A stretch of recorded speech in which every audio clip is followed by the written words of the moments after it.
the difference between Bitcoin at 60 and 70,000 is nothing. Like for me, essentially, Bitcoin is at the all-time high.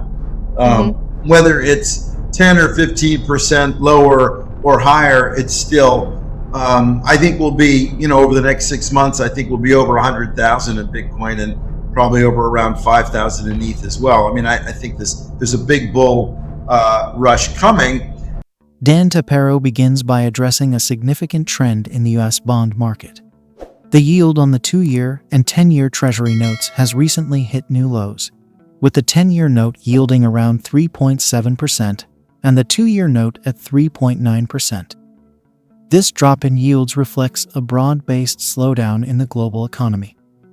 Tapiero had anticipated this trend, noting that the decline in inflation over the past 18 months has been more severe than expected, even as the Federal Reserve has maintained a tight monetary policy.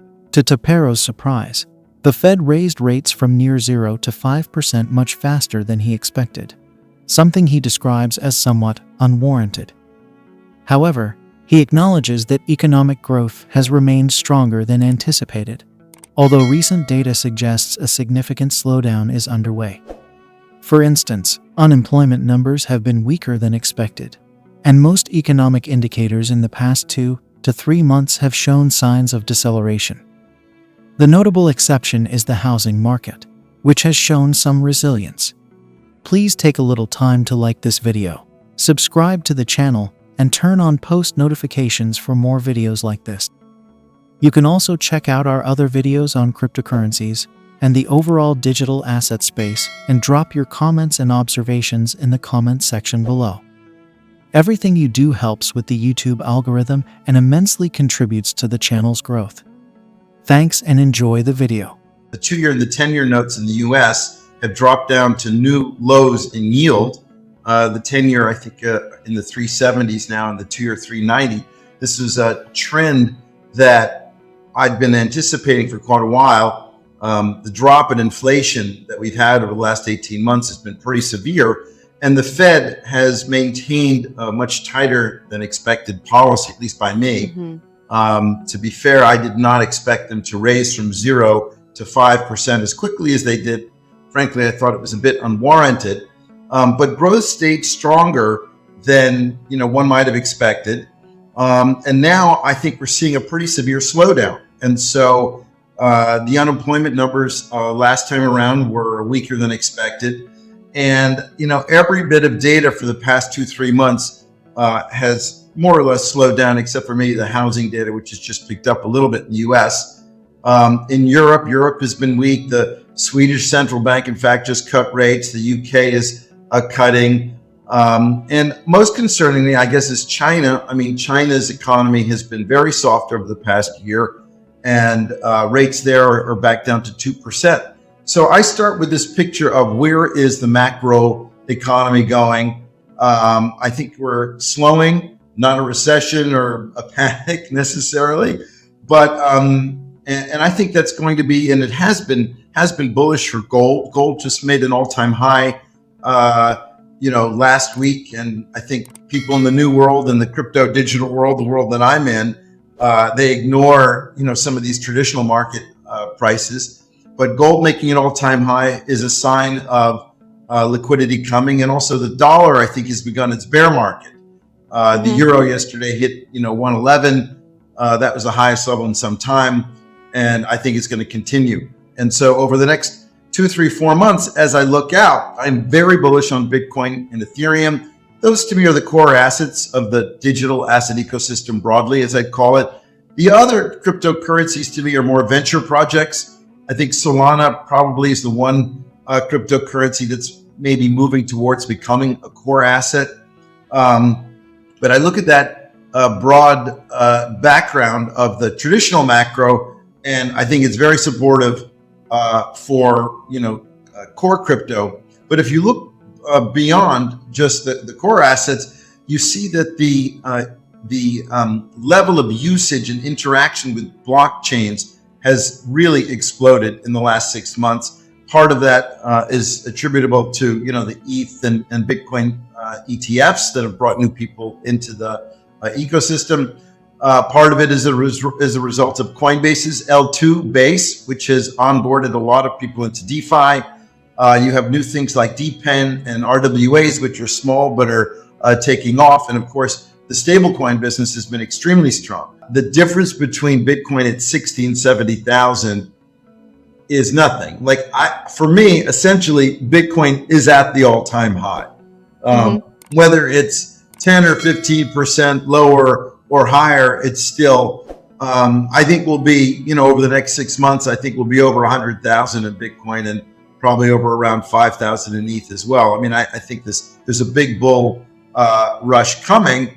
And look, sometimes gold is maybe a little ahead, sometimes it's behind.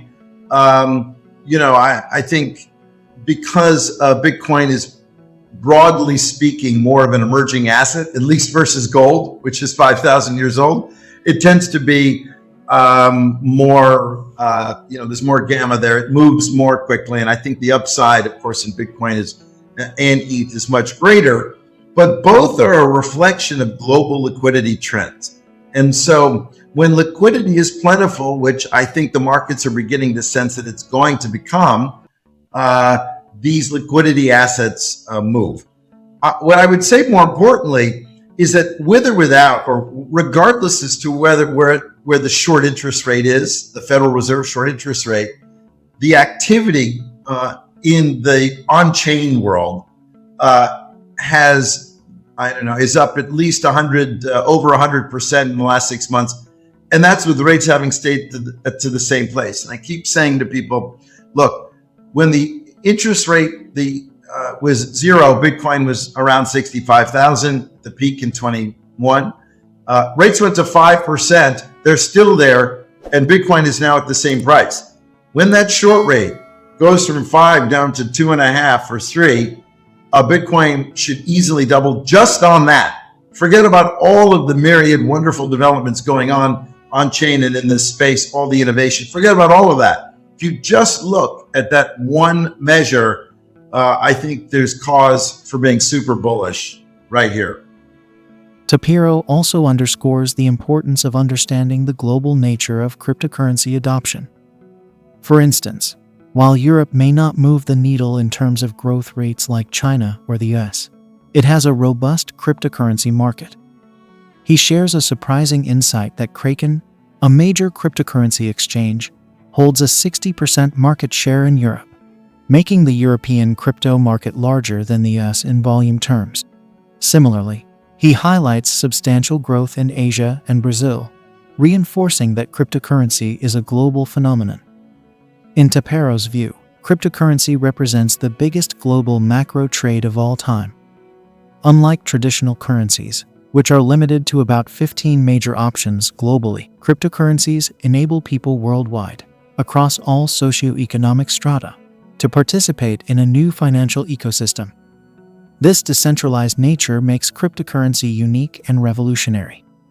Tapiero is puzzled by how slow mainstream adoption has been, given the innovation and opportunities within the space. There's $3.5 trillion of value sitting in this digital asset ecosystem. So that's $2.5 trillion is the value of all the cryptocurrencies, plus another trillion of value in the equity, the businesses in the space.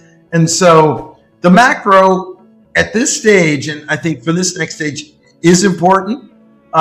China is the second largest economy out there. I think you've got to be in touch with what they're doing over there. And it's not that difficult. I have a Bloomberg, of course, as I have for 30 years, and I know many people don't, but, you can follow the economic data. The money supply in China has been very weak. The consumer has been soft. Real estate prices have come in quite a lot. And they've had, a lot of difficulty with their stock market. The Hong Kong market earlier this year was at a price that essentially was unchanged from over 20 years ago. Now imagine, I think it's improved a little bit, but imagine in the US if the NASDAQ were at the same price that it was 20 years ago. I mean, the whole country would be in, revolution. I guess what I'm saying is that things have been weak there. And I think that's exerted deflationary pressure to the rest of the world. And I think actually helped slow the US inflation picture a bit. So the world is completely interconnected. It's just, as you said, it's a lot to keep track of. And sometimes it doesn't necessarily have impact. Like, there are times when China can be weak and it may not mean much for the rest of the world. But right now, I think we have sort of a synchronized global slowdown. It's not diabolical. It's not, cataclysmic or anything, but it's definitely a slowdown that's going to lead to lower short interest rates, a bear market in the dollar, which is not bad. Dollar going down 10, 15%. And I think very supportive for the main crypto assets as well. So it's really China. Europe doesn't really move. Doesn't move that much. It grows 2% or it doesn't, and inflation pops up and comes down. So interestingly, though, we have a pretty significant position in Kraken, the second largest exchange in the US, after Coinbase. It's a private company, of course. And they have 60% market share of the entire European market. And we were just updating our analysis there. And I didn't realize that the European crypto market is actually, in volume terms, larger than the US. This really is, and of course, Asia is quite big as well. And, Brazil has, shown quite a lot of growth. So this really is a global macro phenomena, the, invention of cryptocurrency, the advent of crypto. I always say it's the biggest global macro trade of all time, largely because you have people in each country around the world who actually, up and down the socioeconomic strata, no matter what your wealth is, no matter, own cryptocurrency. And so it's very widespread, the ownership. And so, and that's because it's decentralized to begin with. And, I think this is something that we haven't seen before. Global currencies, which I traded for many, many years, realistically, there are only like 15 currencies that are really tradable, and now, well, not only do you have many different cryptocurrencies, but you have people all around the world able to transact in all sorts of things all the time. I mean, it's a phenomenal innovation. I just don't know why everyone else is taking so long to get it, right, in terms of global adoption being further along. To wrap it up, Dan Tapiero paints a picture of a global economy in the midst of a synchronized slowdown, which he believes will pave the way for significant opportunities in both traditional and digital assets. He sees the declining yields in US Treasuries, a weakening dollar, and deflationary pressures from China as key factors supporting gold and cryptocurrencies like Bitcoin and Ethereum. With increasing blockchain adoption, growing institutional interest, and a favorable macroeconomic environment, Tapiero remains highly bullish on the future of core digital assets. Thanks for watching. If you enjoyed this video, don't forget to like, share, and subscribe for more insights on investment strategies and financial tips. Leave your questions and comments below. I'd love to hear from you. See you in the next video.